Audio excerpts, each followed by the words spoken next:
In our previous videos, we drove from Miami to New York and enjoyed Christmas. Today, we continue exploring the Big Apple. Enjoy.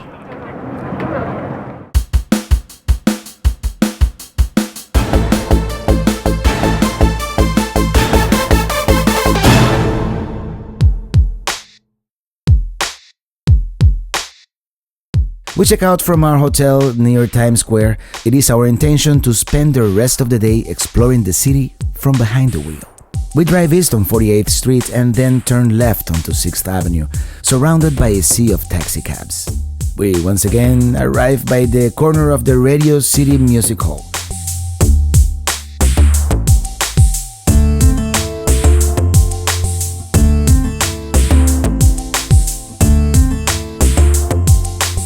We continue speeding north towards Central Park. We turned left on West 59th Street, Central Park South, towards the Columbus Circle. The tall towers at the end are the Time Warner Center. They are home, of course, to Time Warner Incorporated, as well as the Mandarin Oriental Hotel, CNN Studios, a shopping mall, and a theater. At the Columbus Circle, we turn right onto Central Park West and the Upper West Side. On the corner of 64th Street, we see the Harper Lee Hall, formerly Madonna's home. She sold it in early 2013 for almost $20 million. By 65th Street, we encounter the Holy Trinity Lutheran Church and continue going north, cruising along the lavish condos of the rich and famous. The prominent tower, a couple of blocks away to the left, is the San Remo, home to Demi Moore, Steve Martin, and many other celebrities. Even the late Steve Jobs used to own an apartment there, although he never lived in it and eventually sold it to Bono. This building to our left is the Dakota, where John Lennon used to live with Yoko Ono. She still lives there.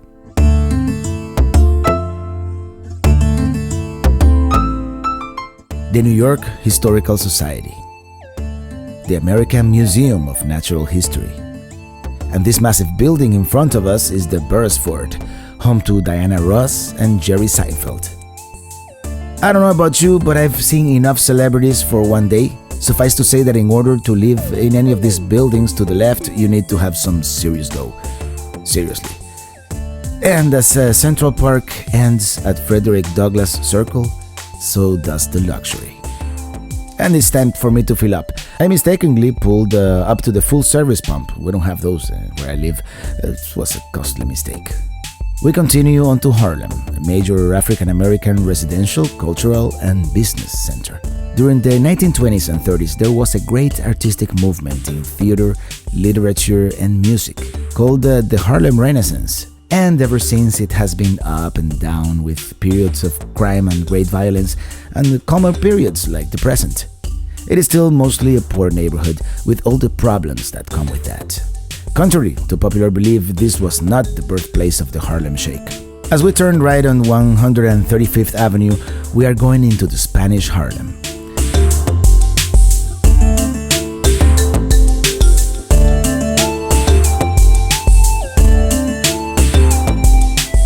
Sometimes it is cool just to stop and see the people crossing the street, the cars going by, a train far away in the distance, a slice of life in the city, a slice, if you will, of the neighborhood.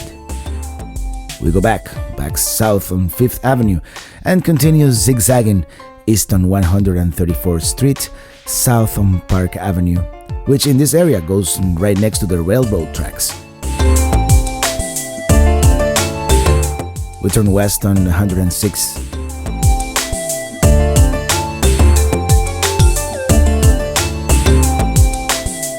Red brick, low-income buildings, and yet another slice of the neighborhood through its people crossing the street. We have turned off the GPS, so we even take a wrong turn here.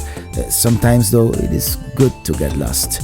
I mean, we obviously seen the map and know the basic layout of the city, but it's good to explore its nooks and crannies sometimes. South we go on 2nd Avenue, approaching the Upper West Side, one of the most affluent neighborhoods. We observe the contrasts of the big city, from one of its poorest neighborhoods into its most exclusive one. It's merely a couple of blocks. Look at this nice high-rise.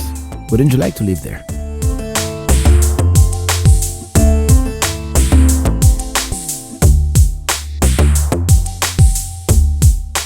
South we go on Lexington Avenue and turn right onto 81st Street, but oops, it is blocked, so we must maneuver backwards. Not the safest thing.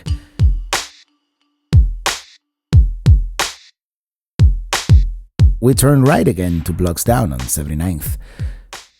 We drive west, crossing famous Madison Avenue.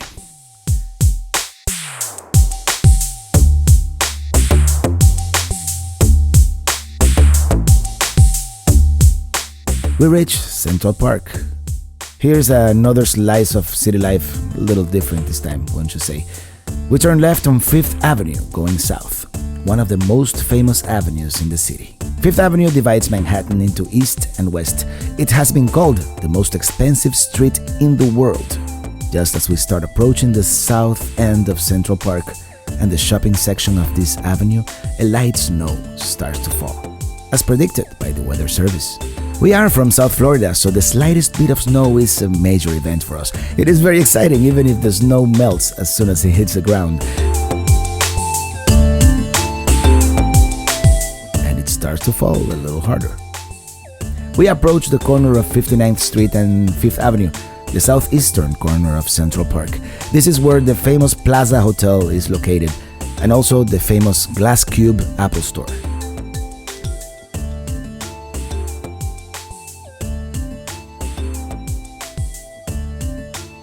We entered the famous shopping district with Louis Vuitton and Tiffany's leading the way.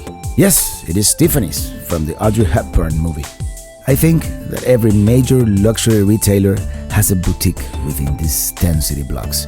By the way, Frito-Lay did not pay us any money for the product placement. I don't even like their products. We particularly admired the holiday decorations at the Fendi store in front of the St. Thomas Church.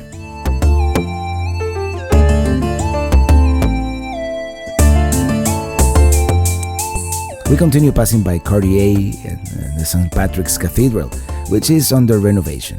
Nothing to see, unfortunately. We pass by the Rockefeller Center as we start to get a glimpse of the Empire State Building to the right.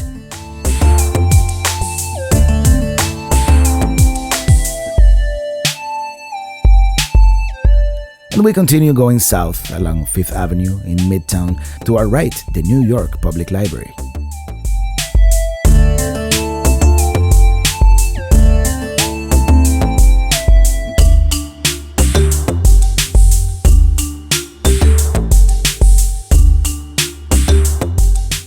Here's a view of the Empire State Building through the sunroof.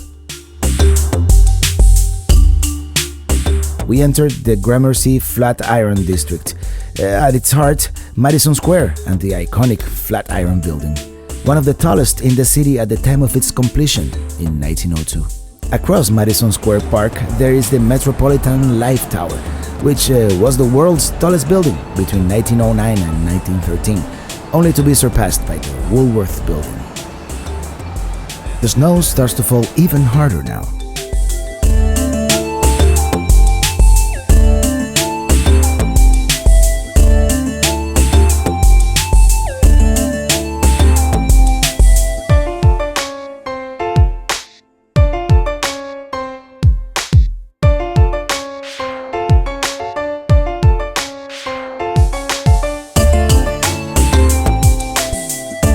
Fifth Avenue ends at Washington Square Park in the Greenwich Village. Now let's get lost under the snow, shall we? It is what we came here for, after all.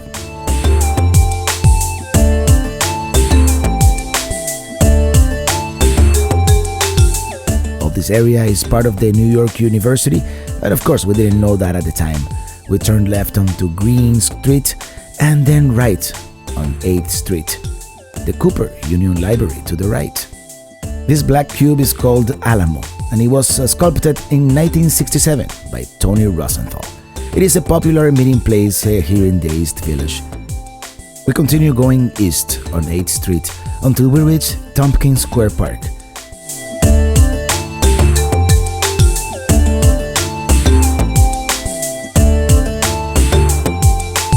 This area is called Alphabet City, because the avenue names are letters. For example, the avenue we are turning into is Avenue B.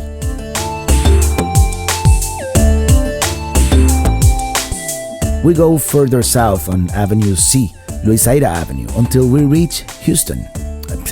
Houston. It's spelled like the city of Houston in Texas, but pronounced Houston. Houston Street is the boundary between several neighborhoods, most notably NoHo, which stands for north of Houston, and Soho, south of Houston. Oof, it's really coming down now.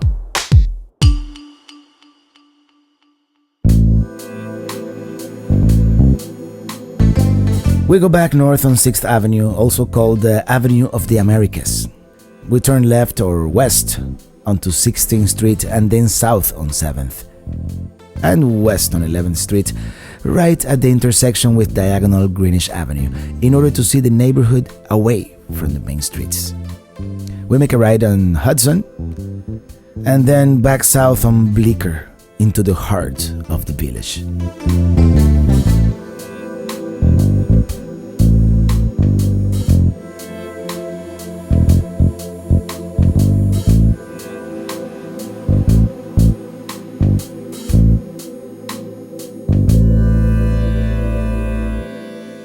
And they have a sign to prove it.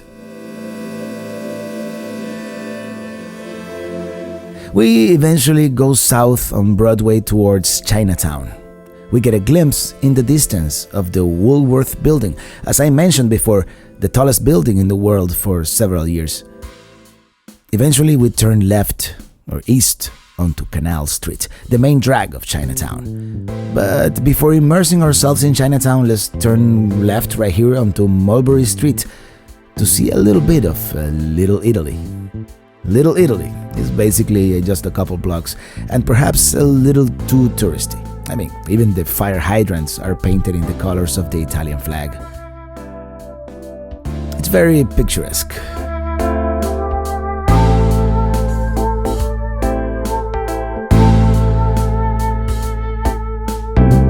Then we immerse ourselves into Chinatown, which feels like a different country all to itself.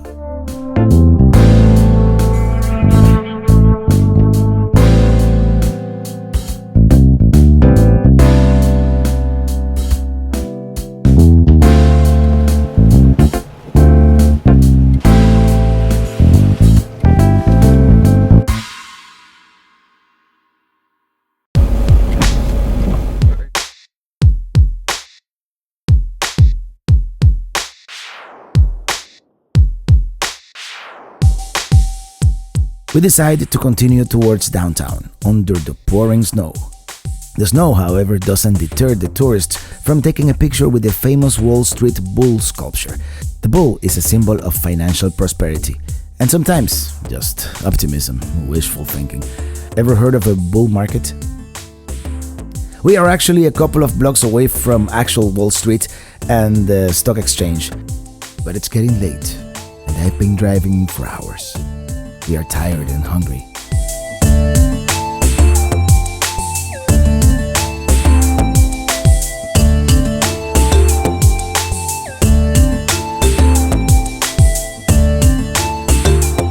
I make a wrong turn and we end up on the Brooklyn Bridge, crossing the East River into the borough of Brooklyn.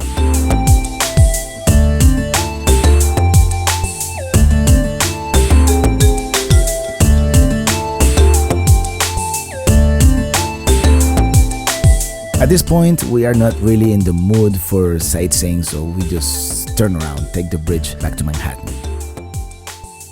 We have decided to sleep in New Jersey tonight, for economic reasons mostly. Besides, we are going to the hotel next door to where we stayed back in 1994. A trip down memory lane.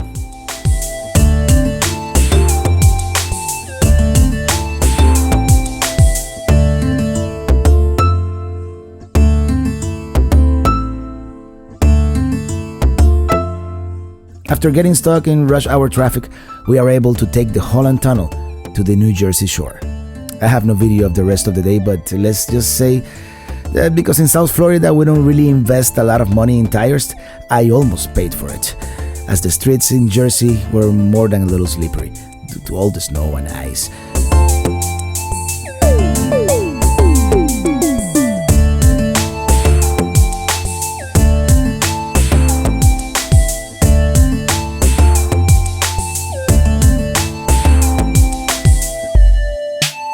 We finally made it, skidding all the way to the parking lot. Good night. Coming up next, we continue driving around. We will visit the New Jersey side of the Hudson River and take a quick look at the Bronx and Coney Island. Then it's off to Atlantic City to try our luck at the slot machines. Eventually, we will revisit Washington, D.C. on our way back south to Miami, Florida. As always, thank you for watching and see you on the road.